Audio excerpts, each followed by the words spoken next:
এই জন্য শাস্ত্রে বলছেন ভজনে অনুরাগ আনো। আচ্ছা, ভজনে অনুরাগ আসছে না কেন? ভজনে অনুরাগ আসছে না কেন? ভজনে অনুরাগ না আসার মূল কারণ হলো ভজনে বা হরিকথাতে রুচি, হরিনামে রুচি না আসার একটি মাত্র কারণ। সেই কারণটি হলো অনন্ত জন্মের অনাদিকালের মহামহা অপরাধ এবং পাপ এগুলি চিত্তে যদি জমাট বেঁধে থাকে, তখনই হরিকথাতে, ভাগবত কথাতে, হরি নামে, ভজনে রুচি আসবে না। আমি গতদিন বলেছিলাম, কোনো পিঁপড়ের মুখে যদি লবণের দানা থাকে আর সে যদি চিনির দানা গালে নিতে যায়, পুরো চিনির স্বাদ পাবে তো? পাবে কি? কারণ তার গালের মধ্যেই সূক্ষ্মরূপে এখনো লবণের দানাটা রয়ে গেছে। ওইটা ফেলে দিয়ে যদি চিনির সূক্ষ্ম দানাটা মুখে নিত, তাহলে পুরোপুরি চিনির স্বাদটা পেত। আমার হৃদয়ে আছে অনাদিকালের আবর্জনা, কুসংস্কার, পাপ। এই জন্য হরিনামে, হরিকথাতে রুচি আসছে না। বলেন তাহলে কি করতে হবে? বলো, ওই যে ভজনের দ্বারা গোবিন্দচরণ আশ্রয় নাও। কারণ গোবিন্দচরণে বজ্র চিহ্ন আছে। শ্রী গোবিন্দের দক্ষিণ এবং বাম চরণে যে ঊনবিংশতি দিব্য অলৌকিক চিহ্ন আছে, তার মধ্যে একটা হলো বজ্র। কি আছে মা? শুনছো তো তোমরা? গোবিন্দের চরণে বজ্র চিহ্ন আছে। তো তোমার এই কমল চরণ, যেখানে ফুলের উপরেও পদবিন্যাস করতে গেলে ফুলগুলো কষ্ট পায়, সেই চরণে প্রভু বজ্র চিহ্ন রেখেছ কেন? গোবিন্দের ভগবান চেনা যায় চরণে, আর সাধু চেনা যায় মরণে।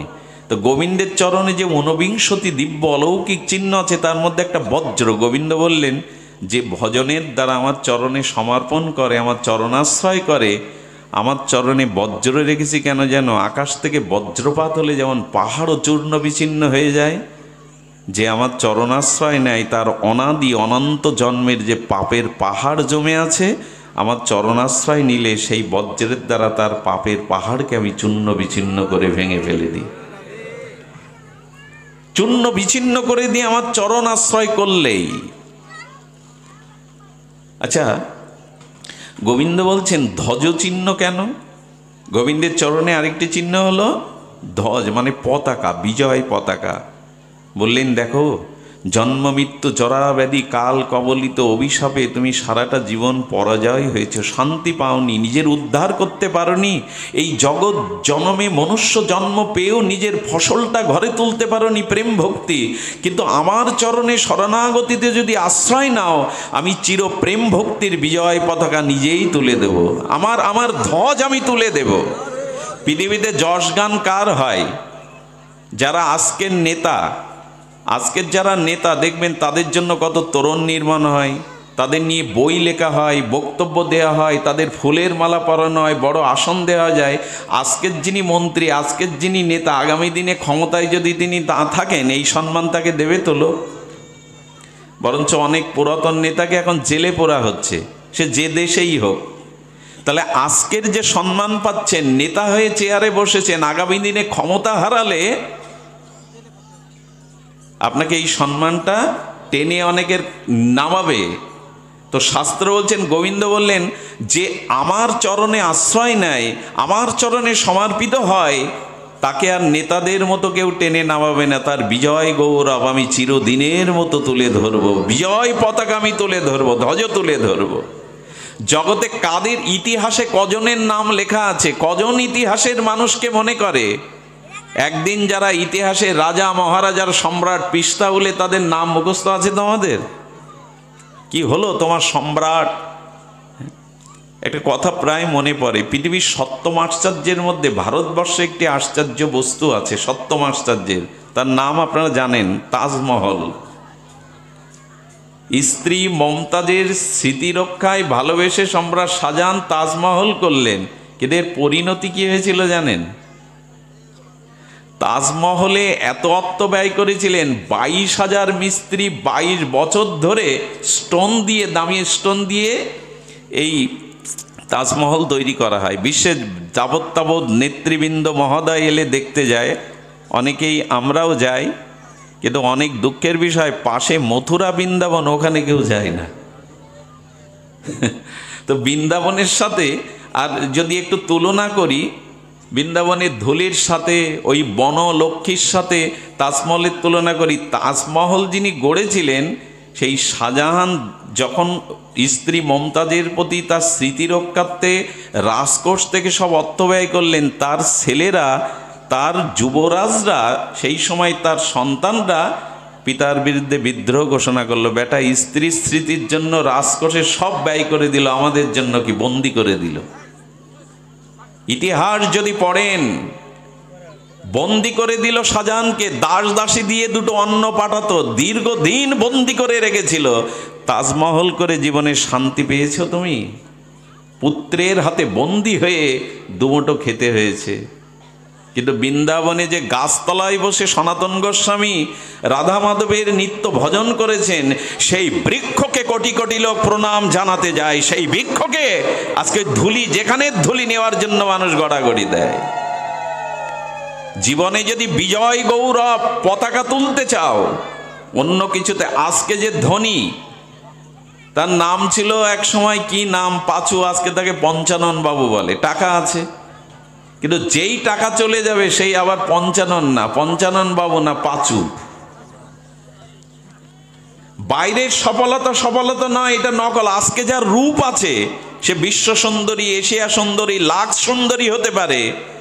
ক্যান্সার হলে যদি তাকে থেরাপি দেওয়া যায়, যদি কোনো কঠিন অসুখের দ্বারা তার মুখ অবয়ব সৌন্দর্য মিলিন হয়, আর ছবির ভিড় থাকবে না, আর তাকে রূপের জন্য কদর করবে না। এই জন্য জগতের যে সফলতা প্রাপ্তি, এগুলো নকল। ভগবানের চরণে আশ্রয় করে প্রেম ভক্তি লাভ করা, ভক্ত উপাধি পাওয়া, এটাই হলো জীবনের সফলতা। আজ বড় বড় বিশ্বনেত্রীদের মতামত বললে যাচ্ছে, ইতিহাস নূতন করে লেখা, তাদের বানানো মূর্তিগুলো ভেঙে ফেলা হচ্ছে। কিন্তু রূপ সনাতনের বিগ্রহকে তুলসী পাতা দিয়ে আজ বুকে দিয়ে রাধা মাধবের চরণের প্রসাদী তুলে ঘরে ঘরে তারা পূজা আরতি পাচ্ছে। কারা জগতে বিজয় গৌরবে গৌরবান্বিত হয়? কারা? যারা ভগবানের চরণাশ্রয় করেছে। এই জন্য গোবিন্দ বললেন, আমার চরণে ধ্বজ চিহ্ন আছে, যে আমার শরণ নেয়। গোবিন্দ বলছেন, তার মহিমা আমি প্রচার করি জগতে। ভক্ত প্রচার করে ভগবানের মহিমা, আর ভগবান প্রচার করে ভক্তের মহিমা। প্রহ্লাদকে, ধ্রুবকে, যে ধ্রুব একটা সিংহাসনে উঠতে গেলে তার বিমাতা বলল আগে আত্মহত্যা কর, এরকম মা বলতে পারে কেউ? ধ্রুবকে বলছে ওই সিংহাসনে ওঠার আগে এক কাজ কর, সেই দিনই উঠতে পারবি যেদিন বিষ খেয়ে আত্মহত্যা করবি, তারপরে যদি আমার গর্ভে জন্ম নিস তখন ওই সিংহাসন পাবি। 5 বছরের ছেলেকে আত্মহত্যার প্রেরণা দিচ্ছে সৎমা সুরুচি। এই হলো জগৎ। কিন্তু সেই ধ্রুব আজ ভগবত ভজনের দ্বারা 36,000 বছর রাজত্ব করলেন না চাইলেও। ধ্রুবলোকটাকে আলাদা একটা লোক দিয়ে দিলেন, মহাকাশের ধ্রুবলোক, যাকে লক্ষ্য করে গ্রহ নক্ষত্র গতিপথ খুঁজে পায়। আর ধ্রুবকে নিজে বিমানে চড়িয়ে গোবিন্দ বৈকুণ্ঠে নিয়ে গেলেন। সফলতা কিসে জীবনের? টাকায়, নেতৃত্বে, ধনে, যৌবনে, রূপে। এটা অল্প দিনের জন্য। এই জন্য গোবিন্দ সতর্ক করেছেন, অনিত্যম অসুখং লোকমিমং ইব ভজস্ব মাম। এ সংসার অনিত্য, কালের দ্বারা কবলিত, এটা দুঃখময়, একমাত্র আমার ভজনই সার। কবে বুঝবো এ কথা? আর বোঝা হয়েছে, এখন চিতায় পুড়তে পারলে হয়। আর বোঝা হয়েছে, জীবনটা তো মস্ত বড়। বাবা কি জানো, ও তো খুব ভালো গাই, জীবনটা তো মস্ত বড়। তারপর কি বলেছে, খাও দাও। এই গান কিন্তু আমাদের গান নয়, এটা গীতার গান নয়। আচ্ছা, গীতা হলো ধ্রুব সঙ্গীত। সেই ধ্রুব সঙ্গীতটা কি? আমাদের সঙ্গীত, জীবনটা তো মস্ত বড়, খাও দাও, ফুর্তি করো। কিন্তু গীতাই বলেছেন, তস্মাৎ সর্বেষু কালেষু মামনুষ্যর যুদ্ধৌ চ। সংসারে দুঃখ বিপদ জরা ব্যাধি মৃত্যু আসে, কিন্তু এখানের একটাই গান, সুখে দুঃখে গৃহে বনে যেখানেই থাকো ভগবানকে স্মরণ করো, সংসারে যে কোনো পরিস্থিতির মধ্যে ভগবানকে স্মরণ করো। এই হলো গীতার গান। কিন্তু গীতার গান আমাদের মুখস্থ নেই, গীতার গান আমাদের মুখস্থ নাই। ওইটা তো আমরা গ্রহণ করিনি। খাও দাও ফুর্তি করো, খাও দাও ফুর্তি করো। এ দেহ পিতা বলে আমার ঔরাসে জন্ম শরীর আমার, মা বলে আমি গর্ভ ধারণ করেছি আমার, শিয়াল কুকুর বলে ওকে ফেলে রেখে দাও দেখবে কার খাদ্য, ওকে মরার পরে কিছু ফেলে রেখে দাও দেখবে মাটি বলছে আমার নিচে দাও আমি পোকা করে আমার করে নেব, সীতার আগুন বলছে তোমাদের কারণ আমার কাছে দাও আমি ওকে গ্রাস করব। কার এ শরীর? কার? স্ত্রী দাবি করে, পুত্র দাবি করে। ভগবান বললেন শরীরটা আত্মার জন্য, আত্মা আছে তাই শরীর আছে, এই জন্য আত্মা রামেশ্বর ভগবানকে স্মরণ করো। এই শরীরের একমাত্র প্রথম অধিকার ভগবানের। এই জন্য হেলে দুলে শুধু পড়লে হবে না, কৃষ্ণ ভজিবার তরে এসব যখন আমরা পড়ি না তখন বেশ হেলে দুলে করি, কৃষ্ণ ভজিবার তরে সংসারে আইনো। আচ্ছা এই হেলে দুলে পড়ছি, খাটাচ্ছি তো কৃষ্ণ ভজনের জন্য সংসারে এসছি, না মোহমায়া কামনা ভোগের জন্য স্ত্রী পুত্রের জন্য এসছি? কোনটা সত্য, কোনটা? এটা আজকে বিচারটা সাধু সঙ্গে হরিকথা ছাড়া জাগে না। বিনু সৎসঙ্গ বিবেক না হই। সৎসঙ্গে ভগবত সঙ্গে হরিকথা শ্রবণ করো সাধুমুখে, তবে এই বিবেকটা জাগবে যে দেহ কারো জন্য নয়, এ দেহ ভগবানের জন্য, ভজনের জন্য। এই জন্য নবারে সর্বস্ব কামায়া সর্বং প্রিয়ং ভবতি, আত্মনস্তুত কামায়া সর্বং প্রিয়ং ভবতি। তোমার সুখের জন্য কেউ তোমাকে ভালোবাসে না, তার নিজের আত্মীন্দ্রিয় সুখের জন্য তোমাকে ভালোবাসে। এই কথা যেদিন বুঝবেন সেদিন ভালোবাসার মোড় ঘুরে যাবে। ভগবানের চরণে দেখবেন কুম্ভ আছে, কুম্ভ, পরিপূর্ণ কুম্ভ। কুম্ভ মানে কলস। গোবিন্দের চরণে কি আছে? পূর্ণ কুম্ভ। দেখবেন ওই মন্দিরের চূড়ায়, আগেকার প্রাচীন মন্দিরের চূড়ায় দেখবেন পূর্ণ কুম্ভের তিনটে থাকতো, এরকম থাকতো না? কুম্ভ থাকতো কি না? কলস। এইটা কি? ভগবান বললেন এটা আমার চরণে কেন জানো? এ জীবন তখনই পূর্ণ হবে যখন আমার চরণ আশ্রয় করবে। পূর্ণ কুম্ভের মতো আমি তোমার জীবনকে আনন্দে প্রেমে ভরিয়ে দেব। এই জগতে কেউ ভরাতে পারবে না, কেউ দুঃখ জরা ব্যাধি নিতে পারবে না। আমার চরণাশ্রয় করো, তবেই জীবনটা পূর্ণ কুম্ভ হবে, পরিপূর্ণ হবে। আমার চরণে এসো। এছাড়া দ্বিতীয় কোনো মঙ্গল মানুষের খোলা নেই, দ্বিতীয় কোনো পথ নেই। মৃত্যুকে যদি জয় করতে হয়, দুঃখকে যদি চিরায়িত বিদায় নিতে হয়, সেই পরমানন্দের ধামে স্বরূপে যদি ফিরে যেতে হয়, পুনঃ পুনঃ জন্ম মৃত্যু অভিশপ্ত সংসারে আর দুঃখ ভোগ করতে যদি না হয়, একমাত্র পথ গোবিন্দ চরণ আশ্রয়, ভজন। আচ্ছা, অর্থ চাই, ভোগ চাই জগতে, মিন চিহ্ন, জপ চিহ্ন আছে। গোবিন্দের চরণে আরেকটা কি চিহ্ন আছে? জপ। পঞ্চশস্যের অন্যতম হলো জপ। গোবিন্দ বললেন আমার যে ভজন করে আমি তাকে কি করি জানো? লক্ষ্মী দেবী আমার চরণ সেবা করে, আর লক্ষ্মীর হাতেই সব ঐশ্বর্য। আমি লক্ষ্মী দেবীকে বলি যে তুমি তো আমার চরণ সেবা করো, আর যারা তুমি আমার চরণ হাত দিয়ে সেবা করো, আর আমার ভক্তরা আমার চরণ হৃদয়ে দিয়ে প্রেম দিয়ে সেবা করে, তাই তোমাকে আমার আদেশ দেওয়া থাকলো আমার ভক্তের দুয়ারে কোনো কিছু প্রয়োজন কিনা প্রতিদিন একবার উকি দিয়ে তুমি দেখবে। কত মর্মান্তিক কথা বলুন তো। লক্ষ্মীকে বলছেন তুমি আমার হস্ত দিয়ে চরণটা সেবা করো, আর ভক্ত আমার চরণটা কোথায় রেখেছে? হৃদয়ে।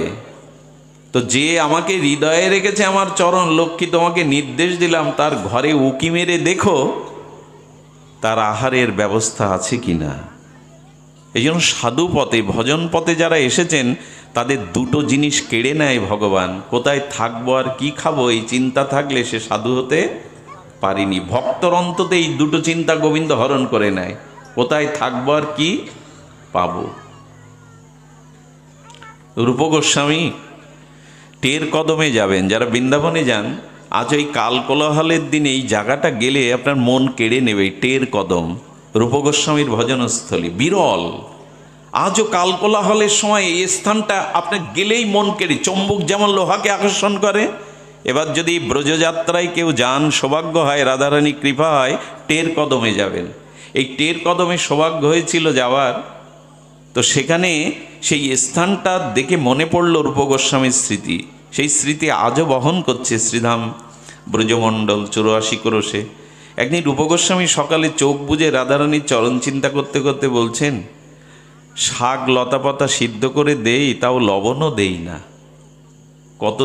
কতদিন একটু ভালো সরু চাউলের পরমান্নটা দেইনি বলতো। হে সুন্দর, হে মনোহর, হে ঠাকুরানী, কতদিন মনে হঠাৎ করে জেগে গেছে, ইচ্ছাকৃত না, জেগে গেছে, একটু পরমান্ন যদি দিতে পারতাম। যেই না বলে চোখ খুলেছে, এক ছোট বালিকা অপরূপ সুন্দর আলোক তেজময় দুতিতে ছুটতে ছুটতে এসে বলছে, গোসাই তুমি আজ মাধু করিতে যাওনি কেন? তোমার কি শরীর খারাপ? বলে, কে তুই? বলে, যে বাড়িতে তুমি মাধুকরী ভিক্ষা করতে যাও, ওই বাড়িরই আমি লাড়লি ব্রজবালিকা। তো তোমাকে এখানে কে পাঠালো? মা পাঠালো। গোসাই মাধুকরী করতে আসেনি, দেখ তো শরীর অসুস্থ কিনা। আর এক কাজ কর, যাচ্ছিস যখন এই দুধ, চাউল, কিশমিশ, চিনিগুলো দিয়ে আয়, সাধুদের দিয়ে আয়। তাই তো আমি দিতে এলাম। রূপ গোস্বামী চিন্তা করছেন, আমি এই মুহূর্তে চিন্তা করলাম একটু পরমান্ন যদি দিতে পারতাম প্রিয়া প্রীতমকে। আর মুহূর্তের মধ্যে ওকে বারবার দেখছে, ওর জ্যোতিতে চারিদিকে আলোকিত হয়ে গেছে। তখন বলছেন, হ্যাঁ আমি তো মাধুকরী করতে যাই, হবে হয়তো সেই মা পাঠিয়েছে, আজকে যায়নি। সঙ্গে সঙ্গে চরণের দিকে দৃষ্টি গেছে, দেখে চরণ এক জায়গায় আঘাত লেগে ওইখান থেকে, রাধারানী তো প্রেমময়ী, রক্ত পাবে কোথায়, কিন্তু নরলীলাতে দেখছে ওখান থেকে রক্তের ধারা বইছে। কিরে লাডলি, তোর পায়ে আঘাত লাগলো, রক্ত ঝরছে? বলে, তোমরা তো সবসময় চোখ বন্ধ করে ভেতরে চিন্তায় থাকো রাধারানীর, আমি ভাবলাম চোখ খোলা পাবো কি না, তাই দৌড়ে আসতে গিয়ে পাথরে লেগে গেছে আঘাত। ইস, এতটুকু বালিকা, কে মিষ্টি কোমল চরণ। তো বলে, তুমি ওর জন্য চিন্তা করো না, আমি ওখানে কিছু লাগিয়ে নেব, তুমি এইগুলো ধরো তো। দিয়েই চলে গেছে। ওটা পরিপাক করে বনের কাঠ দিয়ে অন্তরের রাধারানীর মাধুর্য নাম মিশিয়ে, ওটা যখন প্রিয়া প্রীতমকে ভোগ লাগিয়ে দাদা সনাতনকে দিয়েছে একটু, সনাতন জিউ ভাই দেওয়ার সাথে সাথে অষ্টসাত্ত্বিক প্রেম বিকারে অশ্রু পুলক সেদ কম্প প্রেমে মূর্ছিত হয়ে সনাতন জিজ্ঞাসা করছে, রূপ এ কে দিল তোকে? এই পরমান্নের উপচার, সরু চাল, মিষ্টান্ন, কিশমিশ কে দিল তোকে? বলে, এত ব্যাকুল হচ্ছেন কেন প্রভু? প্রভু এত এই দাস মনে মনে স্মরণ করেছিল, একটা বালিকা এসে দিয়ে গেল, সেই বালিকার দেওয়া প্রসাদিত আপনাকে দিয়েছি নিবেদন করে। ধোলায় লুটিয়ে পড়লেন। সনাতনের চোখ বেয়ে প্রেমাশ্রু বিগলিত হতে লাগলো। ওরে রূপ, তুই রাধারানীর ভজন করতে এসেছিস না তোর ভজন করবার জন্য রাধারানীকে তুই রেখেছিস? ওরে, এই প্রসাদ, এই বস্তু তোকে রাধারানী নিজে দিতে এসেছিল। আজ প্রতিজ্ঞা কর, এই ব্রজভূমিতে যতদিন থাকবি, যতদিন রাখবেন রাধারানী, কোনোদিন ভালো কিছুর আশা মনেও কল্পনা করবি না। করলে তোর সেবার জন্য তাকে আসতে হয়েছে। তুই ভজন করছিস না, সে তোর ভজন করছে। ভক্তের মনে কোনো ইচ্ছা জাগার সাথে সাথে রাধারানী নিজে পায়ে হেঁটে আসতে গিয়ে তার পায়ে রক্ত ঝরে গেছে। এই হলো ঠাকুরানী। কেউ কোনো কিছু মনে করলেই সঙ্গে সঙ্গে ঠাকুরানী সেটা পূর্ণ করবার জন্য ব্যস্ত হয়ে যান। শুনবেন, এ কথা কি বলবার কথা? এ অনুভূতির রাজ্যের কথা। রঘুনাথ দাস গোস্বামী তার ত্যাগ বৈরাগ্য পাষাণের, রঘুনাথের নিয়ম যেন পাষাণের রেখা। প্লাস্টার করতে করতে যদি একটা দাগ বসিয়ে দেন, ওই নরম প্লাস্টার করতে গিয়ে ওই দাগটা সিমেন্ট এঁটে গেলে আর ঘুচবে? তো 100 বছরেও ঘুচবে? তো রঘুনাথের নিয়ম যেন পাষাণের রেখা। রঘুনাথ রাধাকুণ্ডের তীরে আর রাত দিন তার সেই হাহাকার রোদন, তার সেই সামান্য একটু মাঠা, দুই এক পল মাঠা পান করে, অর্থাৎ ব্রজবাসীদের দুয়ার থেকে মাঠা মানে যে ঘোল আসতো, দুধের ঘোল, সেই 100 গ্রাম 150 গ্রাম ঘোলকে 2000 বার বৈষ্ণব প্রণাম, 1000 বার ভগবানকে রাধারানীকে প্রণাম, 3 বেলা অপততি রাধাকুণ্ডে স্নান আর লক্ষ কৃষ্ণ নাম, এই করেই চলেছেন রঘুনাথ দাস গোস্বামী। তার কি তীব্র বৈরাগ্য! ধুলায় ধূসারিত অষ্টগত প্রাণ হয়ে শুধু একটাই মন্ত্র বলেছেন, তবই বাস্মি ন জীবাবিত হবি না, হে রাধে তুমি বিনা মোর কেহ নাই।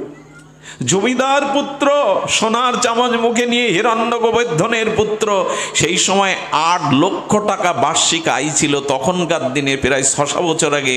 8 লক্ষ টাকা যে জমিদারের ছেলের আয়, সে 150 গ্রাম মাঠা ঘোল খেয়ে এইভাবে নিয়ম করে ভজনা করছে, ধুলাতে পড়ে থাকে। একদিন সনাতন দেখছে রঘুনাথ কি করে ভজন করছে, একটু দেখে আসি। দেখছে গভীর রাত্রে রাধাকুণ্ডের তীরে বসে কাঁদছে, হে রাধে তুমি বিনা মোর কেহ নাই, হে রাধে তুমি বিনা মোর কেহ নাই। গুরু মহারাজ বলেছিলেন, কোনো সহৃদয় স্নিগ্ধ নিষ্পাপ ব্যক্তি যদি পরম ব্যাকুলতা উৎকণ্ঠ নিয়ে আজও গভীর রাত্রে নিস্তব্ধতায় রাধাকুণ্ডের বাতাসে কান পাতে, তবে আজও সে রঘুনাথ দাস গোস্বামীর হাকার শুনতে পায়, হে রাধে তুমি বিনা মোর কেহ নাই, তবই বাস্মি ন জীবাবিত, হে রাধে তুমি বিনা আমি বাঁচব না, হে করুণাময়ী, হে প্রেমময়ী, হে ব্রজেশ্বরী তুমি বিনা মোর কেহ নাই। এই মন্ত্র আজও শুনতে পায় কেউ যদি রাধাকুণ্ডের নিস্তব্ধতায় আজও অন্তরের কান পাতে। এই আহ্বান, এই চোখের জলে কতজন যে গৃহ কামনা ছেড়ে রাধাকুণ্ডে পড়ে রয়েছেন। তো সনাতন এসে দেখছে মধ্যরাত্রে বাঘ জল খেতে এসছে রাধাকুণ্ডে। তখন বৃন্দাবন এত নাগরিক সভ্যতা পৌঁছায়নি, নাই বিদ্যুৎ, নাই ঘর, তখনও কুঠিরও কেউ নির্মাণ করেনি, জঙ্গল আর জঙ্গল। বাঘ জল খেতে এসেছে পিপাসায় রাধাকুণ্ডে, আর গোস্বামী ওখানে পড়ে ওইখানে গোপী আসনে বসে বসে হারাধে হে করুণাময়ী, এর উপরে চোখের জল রাধাকুণ্ডের জলে মিশিয়ে যাচ্ছে বিরহ কাতর হয়ে। শুধু ভক্তগণ, সনাতন দূর থেকে দাঁড়িয়ে দেখছে যে স্বয়ং গোবিন্দ লাঠি হাতে, বাঘটা যাতে গোস্বামীকে ক্ষতি না করতে পারে, গোবিন্দ পাহারাদার হয়ে লাঠি দাঁড়িয়ে নিজে পাহারা দিচ্ছে। সনাতন বলছে, বাহ রে বাহ বাহ। পরের দিন দুপুরবেলা এসছে গোপনে, সনাতন এসে দেখছে কঠোর, তো বৃন্দাবনের তাপ আপনারা জানেন, উত্তর ভারতের কি তাপ, 45-50 ডিগ্রি তাপ হয়, পুড়ে যায়, লু হাওয়া বয়। সেই গরমের দিনে হাতা লম্বা করে মাথা ঢেকে থাকতে হয়, লু হাওয়া ভেতরে গেলেই জ্বর এসে অনেকেই মারা যায়, টিকতে পারে না। বৃন্দাবন তপভূমি, ওখানে পড়ে থাকলেই, ওখানের বাতাস নাক দিয়ে গেলেই প্রেম ভক্তি হয়ে যায়, ওইখানে পড়ে থাকলেই ভজন হয়। ব্রজধামের এরকম মহিমা, ওখানের বাতাস নাসিকা দিয়ে ভেতরে গেলেই আপনার ভজন হয়ে গেল, ওখানে শুয়ে থাকলেও দণ্ডবত হয়। ভজন মহিমা ওখানে ব্যাপ্তি হয়ে চলেছে আকাশে, এমন আকাশ বাতাস ব্রজের, ওখানে গেলেই আক্রান্ত হয়ে যাবেন ওইভাবে। তখন দেখছে কঠোর রৌদ্র তাপে পুড়ছে রঘুনাথ, রাধারানীর বিরহ দশায় কাতর হয়ে হারাদে বলছে, মুখটা পুড়ে যাচ্ছে তপ্ত মধ্যাহ্ন রৌদ্রে। রাধারানী কি করেছে জানেন? কিশোরীমণি এসে রাধারানী নিজের স্নেহের আঁচলটা দিয়ে রঘুনাথের মুখ ঢেকে নিজেই রৌদ্রে দাঁড়িয়ে আছেন। রঘুনাথ দাস গোস্বামীকে ডাকলেন সনাতন গোস্বামী পাদ, বললেন, বাইরে উন্মুক্ত জায়গায় বসে বসে কাঁদছো কি লোক দেখাবার জন্য? তুমি কতটা ভালোবাসো রাধারানীকে, লোক দেখানোর জন্য কাঁদছো বাইরে?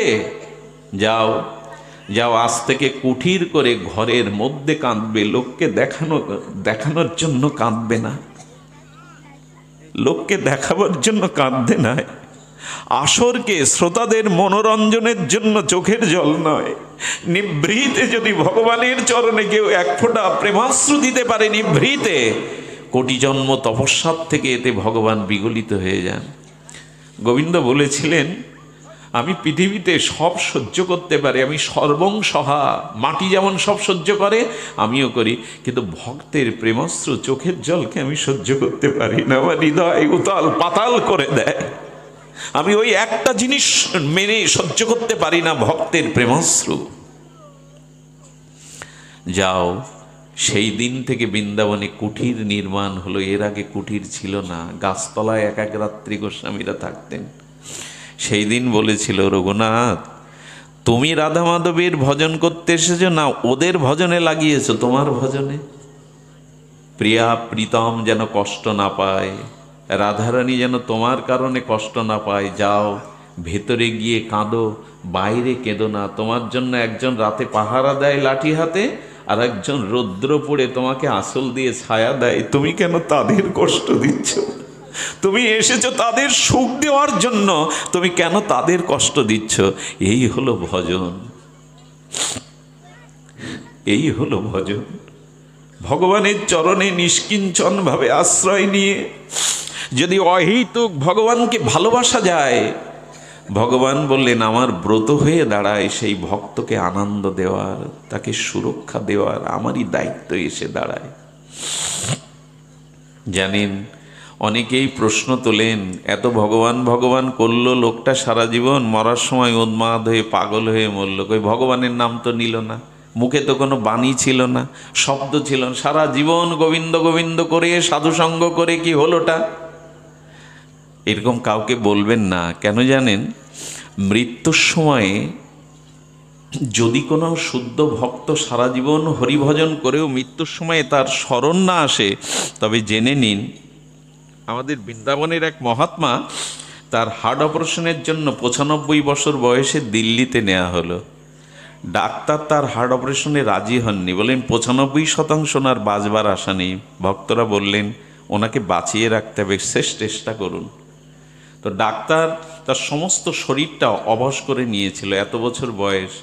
উনি বাইরে এসে কাঁদছেন। ডাক্তার বললেন বাঁচাতে পারিনি, কিন্তু যে দৃশ্য দেখলাম, যা শুনলাম, এটা আমার ডাক্তারি বিদ্যায় অসম্ভব। আমি তার সমস্ত শরীরটা অবশ করেছিলাম, তার স্পন্দন ছিল না, হার্টের স্পন্দন ছাড়া। হার্টটাকে আমি যখন বাইরে বের করতে যাই সার্জারির জন্য, তখন উনি দুটো শব্দ উচ্চারণ করে মারা গেলেন। এটা উচ্চারণ করার কথা না, কারণ সমস্ত শরীরটা তার চেতনা নাশ করা হয়েছিল। বলেন কি বলে মারা গেলেন? বলেন মৃত্যু 2 সেকেন্ড দুটো শব্দ উচ্চারণ করেই দেহ রাখলেন, হা রাধে হা বৃন্দাবন। কেন বলুন তো? কোন শরীরে তো সারা ছিল না। ডাক্তার বললেন তার জিহ্বা নড়বার কথা না, তার বাণী উচ্চারণ করার কথা না। আসলে উনি করেননি। অপারেশন থিয়েটারে যাওয়ার সময় একটু ব্রজ ধুলি, ব্রজ রেণু জিহ্বার তলে দিয়ে রেখেছিলেন। সেই সাক্ষাৎ চিন্তামণি ধুলিকণা মৃত্যুর সময় রাধারানী কি বলল জানেন? সারা জীবন আমার ভজন করেছিস, এখন তোর দেহ অবাস হয়ে আছে, এখন ডিউটি তোমার শেষ, এখন আমার ডিউটি শুরু। আমি তোমার জিহ্বায় বসে আমার নাম করিয়ে নেব, এখন আমার শুরু। এই জন্য কোনো ভক্ত যদি মৃত্যুর সময় সে নীরব হয়ে যায়, ভাববেন না সে ভগবান সারা জীবন ডেকে এখন কেন বলতে পারল না। ও সময় ভগবানেরই দায়িত্ব এসে দাঁড়ায়, ভগবানই হৃদয়ে সে তার নাম করিয়ে নেয়। এত বড় বান্ধব পাবেন, এত বড় শেষের দিনের সাথীকে পাবেন। এই জন্য ভজন করুন। পদ্মজা অর্চিতং, স্বয়ং ব্রহ্মা যে চরণ সেবার ভাগ্য পাননি, বৃন্দাবনে যে ব্রহ্মা ধূলিকণা হওয়ার জন্য তপস্যা করেও পাননি, গোবিন্দের চরণ বুকে ধরা কেন, গোবিন্দের চরণে একটা প্রণামের সুযোগও তেমন পাননি। তার চরণকে স্পর্শ করার মতো সেই ব্রহ্মা কেঁদে কেঁদে গোবিন্দকে বলেছিল, প্রভু আগামী প্রেম বিতরণ লীলায়, আগামী করুণা লীলায়, প্রেম বিতরণ লীলায় যখন তুমি যাবে, এই ব্রহ্মাকে নিচকলে যে কোনোভাবে তোমার লীলায় একটু সুযোগ দিও, যাতে তোমার চরণটা পেতে পারি। ব্রহ্মার বৃন্দাবনে গোবিন্দ চরণ বিধৌত করার, চরণ আশ্রয় করেও তার চরণ মস্তকে হৃদয়ে নেওয়ার, অর্চন করবার সুযোগ ব্রহ্মা পায়নি। কিন্তু গৌর অবতারে রাধাকৃষ্ণ মিলিত মিলিত কারুণ্য প্রেমঘন অবতারে তিনি কি করেছিলেন, ওই ব্রহ্মাকেই হরিদাস রূপে নিয়ে এলেন। আর হরিদাস কি করল, হৃদয়ে ধরিব তোমার ওরাঙ্গা চরণ। গৌর হরি বললেন, পূর্ব লীলায় যারা যা পায়নি এই লীলাতে দেওয়ার জন্যই আমার আগমন। যে ব্রহ্মা আমার চরণ অর্চন করেও পায়নি, সেই হরিদাস হয়ে হরিদাস বললেন, হৃদয়ে ধরিব তোমার ওরাঙ্গা চরণ, নয়ন হেরিব তোমার ও চন্দ্র বদন, জিহ্বায় উচ্চারিব তোমার শ্রীকৃষ্ণ চৈতন্য নাম, এই মতো ইচ্ছা মোর ছাড়িব পরাণ। ব্রহ্মা পায়নি, কিন্তু গৌর অবতারে রাধারানীর করুণায় আজ হরিদাস হৃদয়ে মহাপ্রভুর চরণ ধরলেন, নয়ন ভৃঙ্গে তার কমল বদন মধুপান করলেন। আর কি করলেন, শ্রীকৃষ্ণ চৈতন্য বলতে বলতে হরিদাস পেয়ে গেলেন। আমরা বঞ্চিত হব কেন? গত লীলায় গত যুগে যা পাইনি, মহাপ্রভু সেই করুণা করে আমাদের দিতে এসেছিলেন। এর পরেও যদি নিতাই চৈতন্যের যুগেও যদি কেউ বঞ্চিত হই না আমরা, আমাদের দুর্ভাগ্যের সীমা থাকবে না। 4000 বছর অপেক্ষা করতে হবে আবার গৌরের জন্য, নিতাইয়ের জন্য। হাজার বছর? 4000। আচ্ছা, 4000 বছর কোনো কলির কল্পে যখন মহাপ্রভু আসবেন, অব্যবহিত দাপরের লীলার অব্যবহিত পরে কলির প্রথম সন্ধ্যায়, সেই যুগে আমি মানুষ হয়ে জন্মাবো, এর কোনো নিশ্চয়তা আছে তো? তখন যদি বৃক্ষ লতাপাতা শৃগাল কুকুর হয়ে জন্মায়, গৌর নাম তো পাবো না, গৌর চরণ তো পাবো না। 4000 বছরের অপেক্ষা একটা দুটো দিন নয়। তাই নিতাই চৈতন্যের করুণার যুগে, হরিনামের যুগে, ভাগবত ধর্মের যুগে, প্রেম বিতরণের যুগে কেউ বঞ্চিত হবেন না। 4000 বছর পরে আবার মানুষ হব তো।